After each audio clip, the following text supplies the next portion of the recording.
Será, vato? So,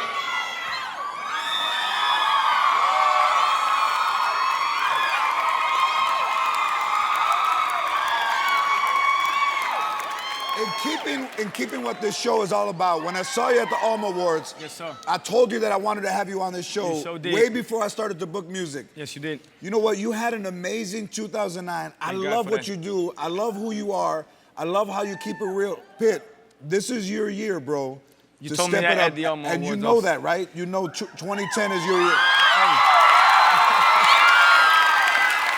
So, I'm not sure if people know your real name, Armando Perez. Armando Pérez. Perez. Armando Cristian Pérez. Ah, bueno. Yo, Armando Relajo, Armando Lío, Armando La Casa, Armando de todo. How did you come up with the name Pitbull? I mean, the name Pitbull basically comes from, having a fight for everything that you believe in. And more than anything, pit bulls are outlawed in Dade County, so I'm the only pit bull with papers. Wait a minute. So in Dade County, you can't have a pit bull? Yeah, you can't have no pit bull. But you can rock an alligator. Absolutely right, absolutely right. So you've been in the music business, hip hop, for 10 years, but you've been kind of around it. Like your pops would take you around when you were like 5, right? Yeah, when I was 5, he would take me. We lived in a neighborhood called La Pequeña Habana, Little Havana, in Miami. At the time, it was full of a group called Los Marielitos that came in the Mariel boat lifts. So Los Marielitos would be at all the bars, and my father would take me to the bars. I was about 5 years old. 5 years old in the bar, imagínate tú. And I was already set up for success, right? And he put me on top of the bar to recite Jose Marti poems, which Jose Marti to us is, a very big figure in Cuba.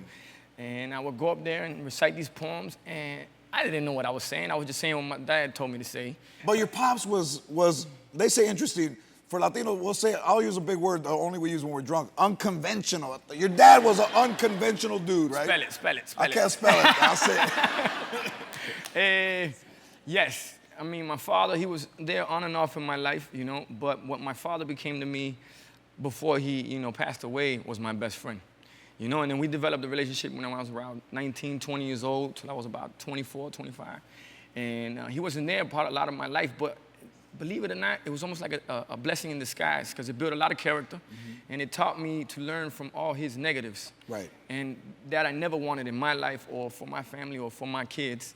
So, but when he became my friend, and when I say my friend, he sat down with me like, look, Armandito, I did this, I did this, I did this, I did this, I did this, I did this, I did this, and this is how this happened, and this is why this happened, and I was like, oh. So he gave you some wisdom that you could carry with you, because anybody could tell you, hey, be responsible, but he actually gave you real life examples. Exactly. He didn't play El Angelito, the angel, right? No, look, I've been through this, I did that. Like I said before, it was a long list. It was a long list. Now your music, this album is like a party album, but there's a song on there, I heard, Daddy's Little Girl? Yeah, Daddy's Little Girl is a record that's dedicated to my mother and dedicated to my sister.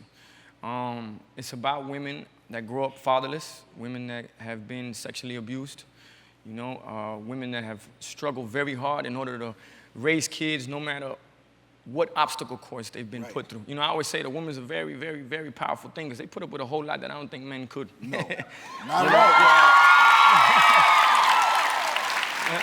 I was raised by a single mother, so imagínate. Which I always say, which I say in the record, a woman made me a man. She raised me to be a man. I heard the song. The song is great. And congratulations to you, brother. And I look forward to our friendship growing. Oh, it will. Right? It will. Latinos unidos, poderosos. Unidos.